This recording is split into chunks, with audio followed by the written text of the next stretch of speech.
suppose I started from the point of view that we were lucky to find them alive, and I thought, well, if we're really lucky, we'll get one of them out alive. And after that, it was just a question of, I suppose, hoping more than anything else that we get two out.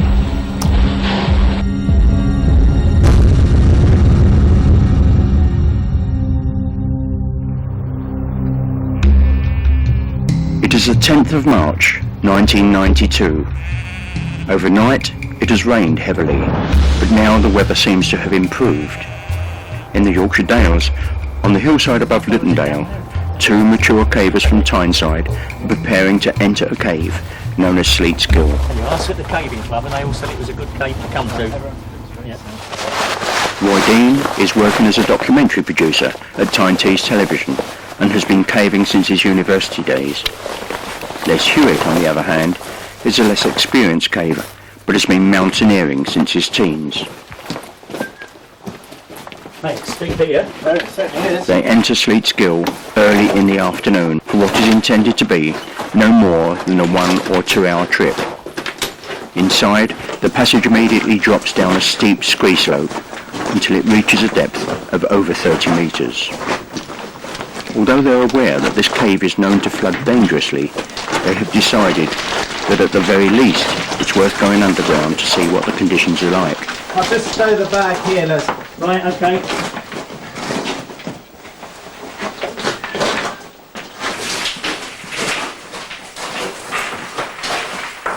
For both Les and I, it was our first visit to Sleets Gill Cave.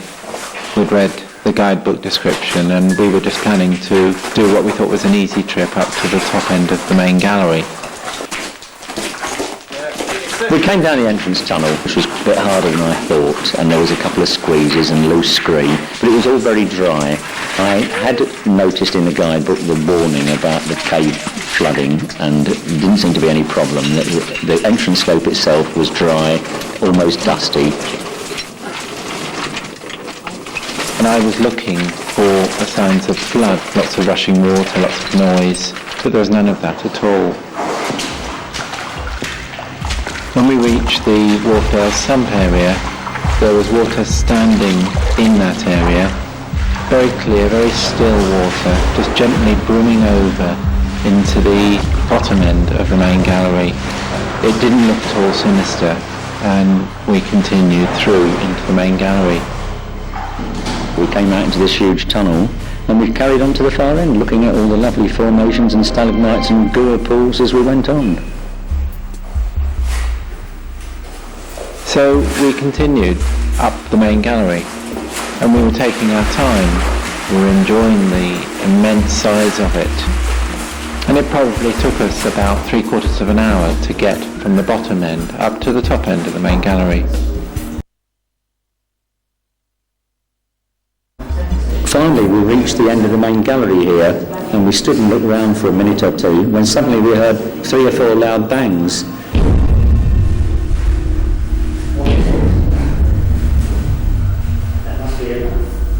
These, we realised, were coming from the stream that was running below us, which obviously had more water in than we had assumed at first. So at that point we decided we would retreat from the cave immediately. We come down the main tunnel as fast as we could until finally we come to a part of the tunnel that was full of water, waist deep water. In fact, Roy was in front of me and I realised he was swimming. And I shouted to him and said, "We've come down the wrong tunnel," and he looked back and said there only was one tunnel, and I think at that point I realised that we were really in trouble. The roof was getting lower and lower and the water was staying the same level. We finally came to the point just where I am now, and the water had just reached the rock of the tunnel, and at that point I just freaked out completely and I had no idea. I just thought I was going to die, drown, and just do all the awful things that people do. And Roy and I stood in water just here up to our necks. And he looked at me and I looked at him. I felt that we had a chance of diving out. It had only just flooded and I thought we may be able to dive out. So Les took my hand and he dived forward and then tugged at my hand and I followed him through and he got up into a little air belt.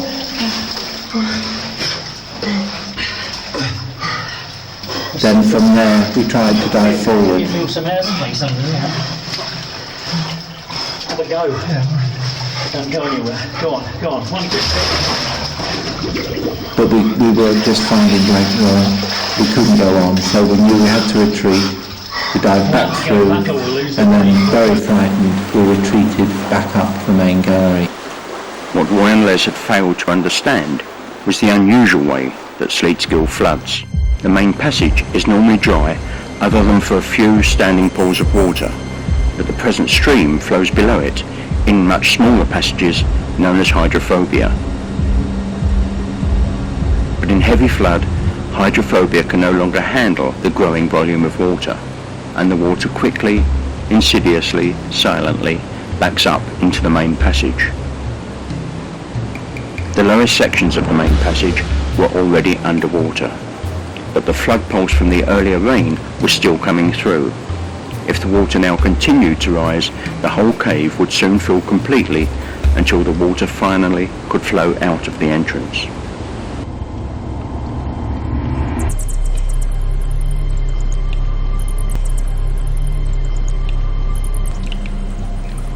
We knew we would have a long wait. We knew that even if the water stopped rising and started falling, it would take a long, long time before we could get out. It's nearly half past. It's a long time. If the water stops coming up at 8, we might be all right. Okay. And Roy then said we've got to turn our lights off to conserve our lights, and I hadn't thought of that, and I thought, I don't really fancy it, I don't like sitting in the dark, but he was right. And we had to sit and turn our lights off, and we turned the light off and just sat there in the dark, listening to the water dripping and gurgling away, and this sump was making the most horrendous sort of sucking and banging and horrible noises, just in this pitch darkness, and it was horrible, to be honest. It was at about 8 o'clock when one of the worst moments of the whole incident happened. We went to check the water flow on the half hour from the connection with hydrophobia, and we discovered that the water level in the main gallery had actually reached just below where we were sitting. The rest of the main gallery was full of water. I think we both felt then that we were done for. I mean, I was convinced that we were going to die. There was obviously no way out and the water was rising, and looking at it, I'd thought, well, if by the time our wives ring up the cave rescue and somebody gets it together and somebody does something, it's going to be well into the early hours of the morning, and the water was going to meet us well before that. So it was a different sort of fear. It was just that sort of steady, gnawing sort of anxiety of actually the actual time, what it was going to be like to die. I actually spent quite a long time thinking, would it be possible to knock myself out by banging my head on the wall?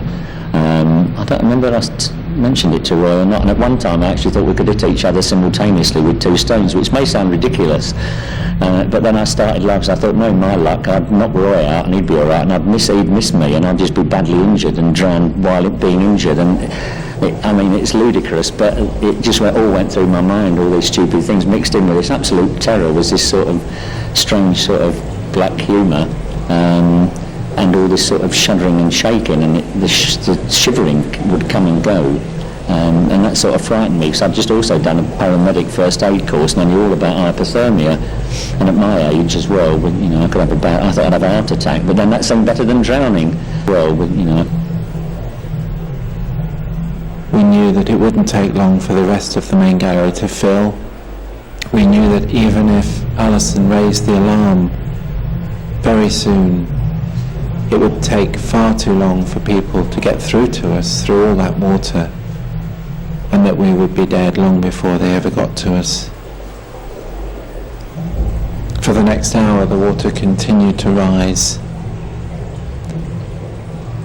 and we both felt hopeless. And I found myself praying, probably for the first time in my life, and I don't know who I was praying to, whether it was God or the cave or Mother Nature or whoever, but I was praying, and I prayed that the water would stop rising.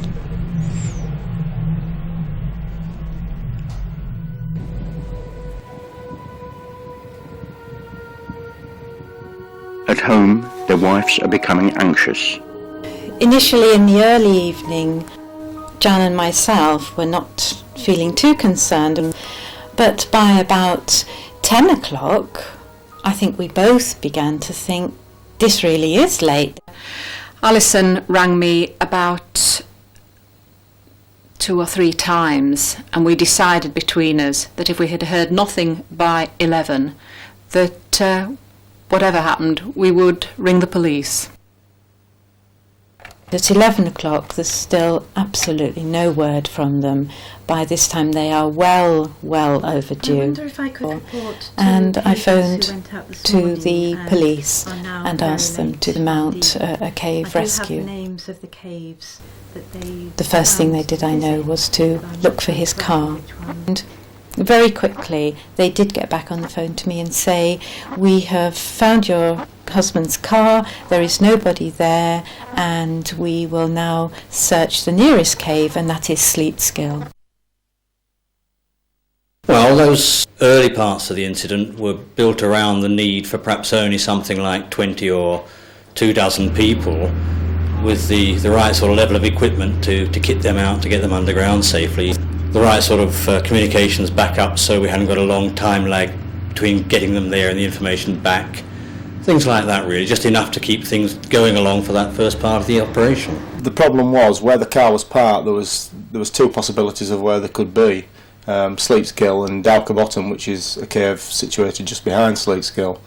On the way up we realised Sleets Gill was flooded, so we continued straight on to Dowker Bottom. My feelings on the way up were, well, hopefully I won't be the first person there and someone else will do the job for me. And when I arrived, I was actually the first person to arrive, with Johnny Shaw just behind me. When I reached the hut, Jeff Crossley was already kitting up. It had already been decided that Jeff and I would dive first. Right, okay.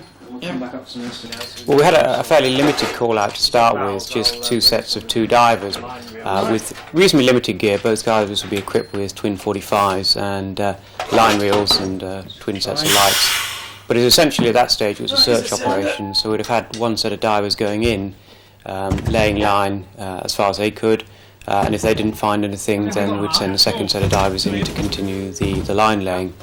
At that stage we hadn't really got any fixed ideas as to what we might find. Having seen Sleets Gill flooded on several occasions, I didn't give them a lot of hope really.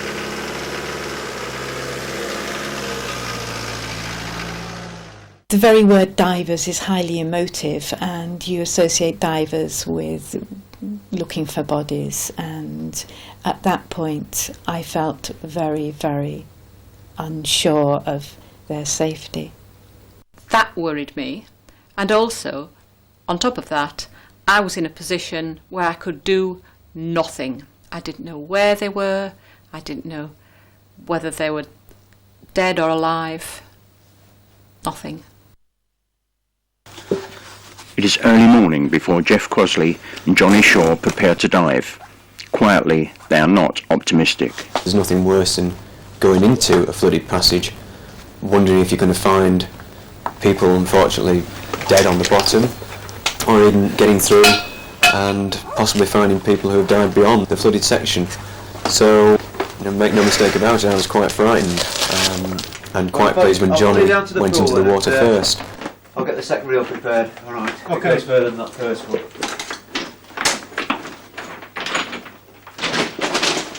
At the bottom of the entrance slope of Sleets Gill Cave there's a couple of squeezes which were actually underwater at this stage. So I entered the water feet first. Pretty low, is it, Jeff? During the briefing it was decided we were most likely looking for a couple of bodies due to the water levels. So at that stage Jeff and myself then really had to start preparing ourselves for what we might find. Take care of yourself, and I'll follow you in as soon as I've got another reel, okay?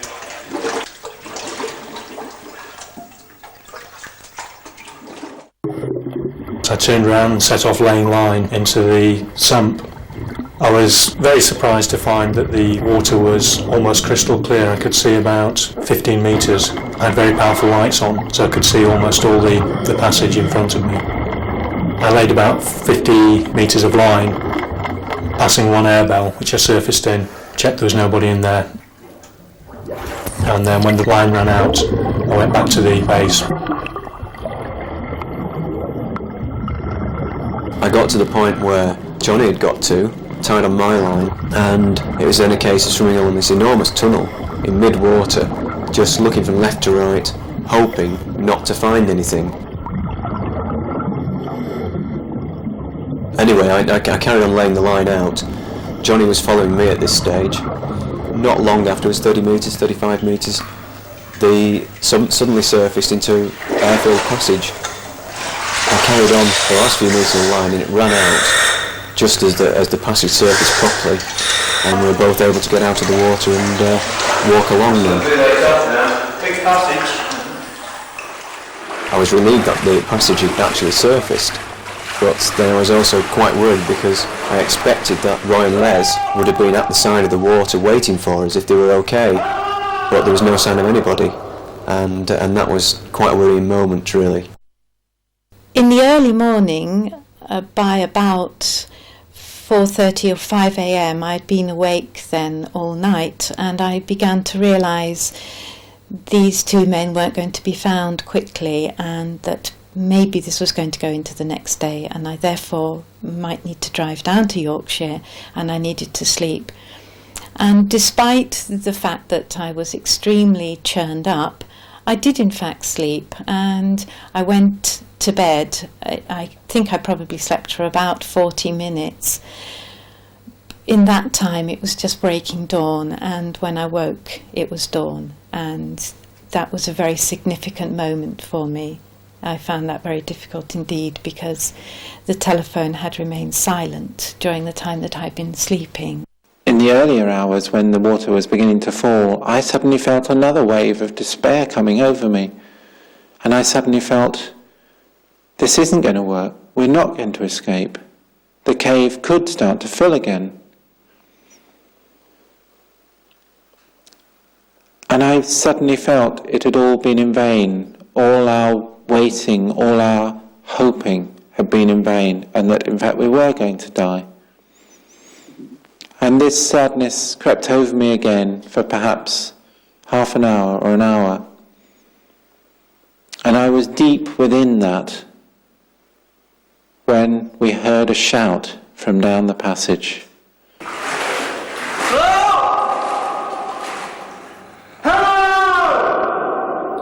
And I think the first shout we heard, neither of us could actually believe that we'd heard it. And I think we looked at each other, must have switched our lamps on, and then there was another shout. And I think for both of us that was probably the most wonderful sound we've ever heard in our lives. These two guys appeared around the corner. Instead of being like Livingston saying, oh, wonderful, wonderful, we're rescued, I think we both realised we weren't rescued, we'd actually just made contact. And it was like two men coming to the moon if you were stranded on the moon, and there's only a spaceship for them and not for us, because they had diving gear and we didn't. And then they said they must get out, they had to get back and tell the team that they'd found us. Although I was very happy to find them, I was also very worried about the problem that was in store for us. We knew that there was going to be a major problem getting the two casualties, Roy and Les, out of the cave again. Well, to the Fell base. Harry, the two missing men have been located in Sleets Gill cave. Over. Fell base, Fell 2. I have that, Tony, as you're saying that both of them have been located. Yeah, hello, it's Harry Long, Upper Wharfdale Fell Rescue Controller. Message for the Inspector to say that we've found both of the missing cavers. They are alive and well, but at the moment they're trapped beyond a 250 metre long flooded section of passage. We're just going to consider what our next course of action shall be, and I'll come back to you as soon as I can on that. At that point, in my naivety, I believed the rescue was over. Looking back, I wonder quite why I thought that, but I did.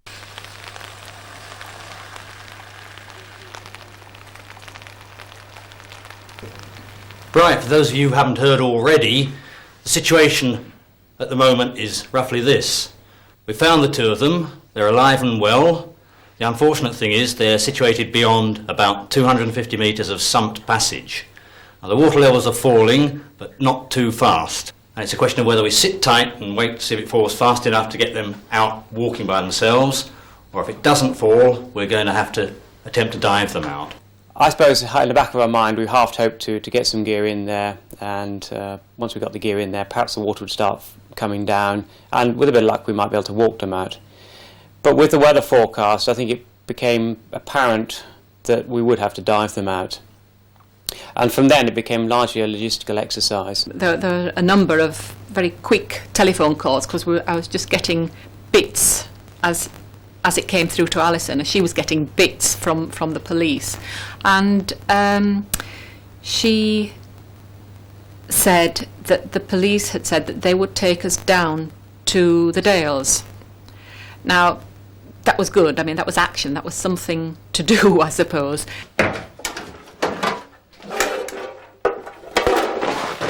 The underground moor foam to go with the diesel Land Rover, please.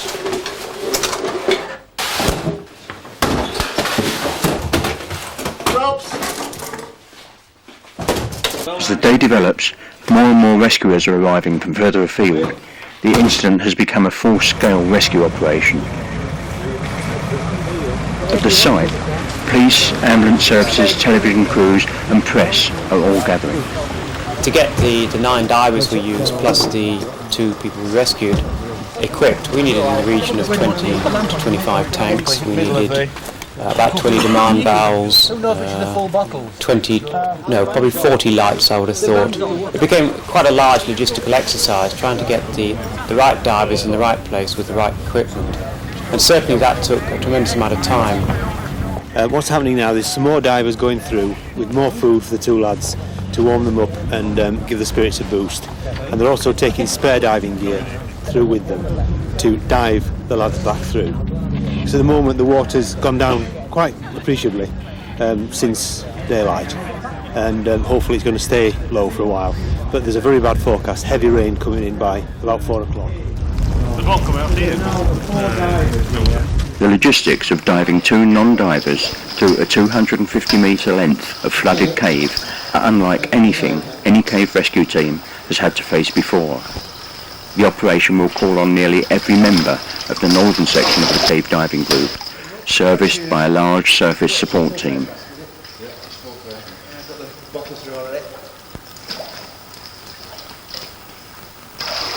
By 8:30 we're sitting looking into the water waiting for a diver, and nobody came, and then 9:30 nobody came, and I started thinking, God, they were an hallucination like the Victorian lady, and they weren't really there because they had left nothing, and there wasn't even a footprint or a flipper mark or anything.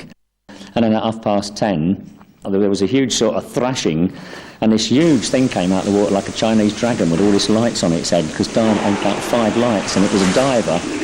Obviously, it was the big black monster that lurks in the cave, but it was a diver definitely because it had so many lights on. We had, by implication, I think, been led to believe that they would take us to the cave site. We were going to call at the police station first of all just to get a little bit of the sort of background, and then we would go up. That rapidly became apparent that we weren't going to do that. I'd suggested to the police that they should be careful in the amount of information they did give to them, and I also suggested they should perhaps keep the wives down in Skipton, some perhaps 10, 12 miles removed from the scene, until we were absolutely certain that they were both clear of the hole and were in no further danger. The first priority has to be getting Les and Roy hot food and drink, making them warm and comfortable, and establishing communication with the surface. This is the diving team on the other side of the sump with the casualties, and we're wondering if you can give us a check on the weather, please. Over. My main concern, apart from the fact they were going to have to start cave diving, is what their reaction would be when they actually got their heads underwater. Because if they started panicking, then there was little we could do for them. When we actually get in the water, the main thing to remember is to try and keep your breathing rate down. Right. I see. Just try and breathe normally. Right. Okay? Yeah. We only brought one of the cavers out at a time, simply because if anything did go wrong underwater, the fewer people in the water, the more chance you have of solving any problem that has arisen. If by any chance something had have gone majorly wrong with the diver in front, then the problems of getting a second inexperienced caver past would have been a major problem.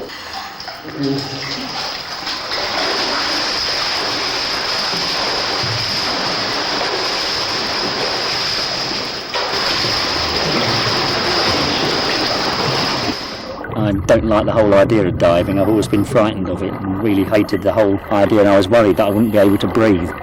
In fact, I put my head in the water and tried to breathe in, and I was just amazed. I couldn't believe that I could actually breathe. The guy in front had a black glove, and all I can remember is just his black glove, and he kept sort of feeding me the orange line, and we just swam off into the cave.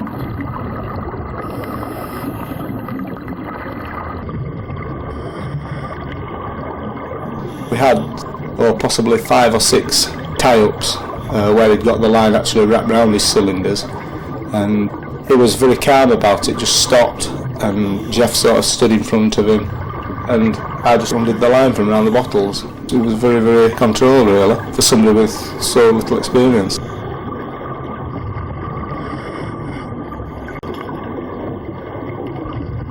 My whole life was just in this orange line, and I just then concentrated entirely on the line and the breathing, and I just kept breathing all the time. I just never stopped breathing basically, so I thought every breath might be my last. Time just didn't exist. People say, how long was it? I know now it was half an hour, but it just could have been anything. My whole life was just in this orange line. We surfaced in this air bell, and they said, well, we've got to move the cylinder around a bit, and someone checked my air, and they said, well, this is it, you'll have to go in front, there's one awkward bit, and after that you're out. And we went through it, and I was out. When he came out, he'd used a lot of air with the effort and the panic of diving out of Sleets Gill, and the air in his cylinder on the pressure gauge was showing virtually nil. I'd spent all night not being able to believe that I was in that situation of going to drown, and then I couldn't actually believe that I was in the situation of not drowning. The minute I realised I was out in the water, I think every bit of strength disappeared, and I was absolutely exhausted. Once we got Les out, we thought, oh, wonderful, that's one the person out. And it was hard waiting while the second man arrived.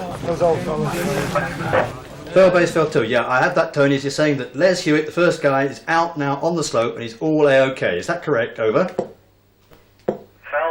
That is correct, Harry. Ian Kinish is giving the once over, but he appears to be OK.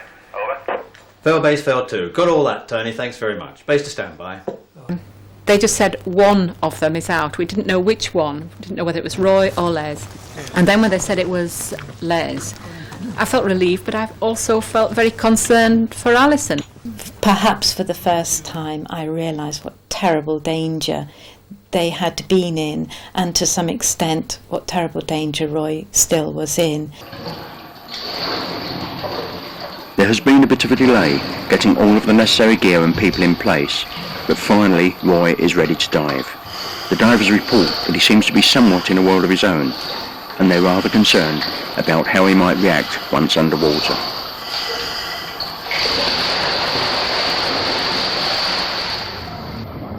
By the time I dived out, the water was quite muddy. It had been stirred up a lot by divers coming and going.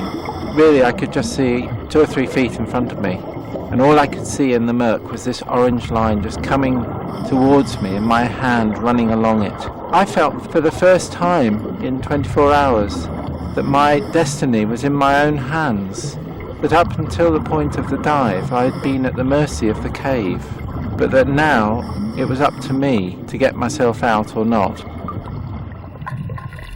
It got lower and lower, and I really felt that I was having to squeeze my way through, and I pushed myself forward, and I felt the airline being pulled from my mouth. And I think I pushed myself backwards slightly to free it. And then I continued pushing myself through this tight piece of passage. And suddenly, my head popped out of the water. And all I can remember is a group of people, their faces smiling at me, hands reaching down to me, people saying, well done, well done. When I emerged from the cave, I saw not only all the press cameramen and the TV cameras, but lots and lots of people from the rescue team, from the ambulance service, from the police. Everyone just standing there, and they were all looking at me as I came out. And I felt a huge weight of responsibility. We were lucky to find them alive. And I thought, well, if we're really lucky, we'll get one of them out alive. And after that, it was just a question of, I suppose, hoping more than anything else that we get two out. And having done that, it was then a question of getting all our own divers out alive as well. So it was a very worrying morning. The chances of getting two cavers out were very slim, and to have achieved it, great. I mean, everybody was just over the top with it. Well, as far as I'm concerned as a controller, and judging on the outcome alone, it's got to be rated as a total success. A brilliant outcome, but at the back of their minds, rescuers and rescued alike are all very aware that all too easily it could have turned out very, very differently. What would the press have been reporting then? As we walked down the hill, I looked down, and there were lots of vehicles on the road, and it just all came over me then. I suddenly thought, about all these people that have been up all night, and I realised that people far afield would have heard it on the radio or seen it on the television. But I mean, personally, I wouldn't have gone, but it's just they made the decision, and that was it.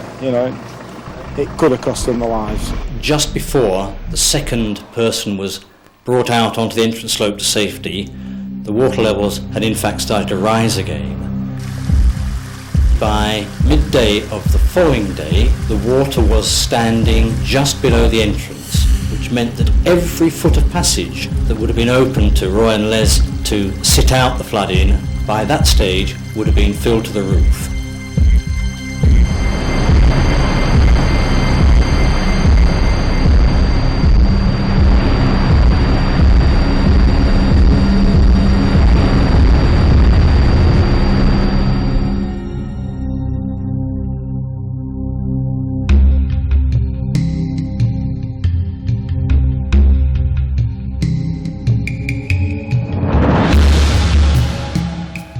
I know people say, or people have said, or think that some people say, well, we should have left them in there and it's their own bloody fault for going in there, and they could be right. The thing that surprised me most is that nobody's actually said it to my face. The thing which has come to me most strongly since I was rescued from Sleets Gill Cave was that the experience for me was like being reborn. Yes, I'm out here and I'm safe. How do I feel? It's very difficult to say what you feel about the rescue team. I obviously feel an immense gratitude, but I could go grovelling around for ages, and I know none of them would like that.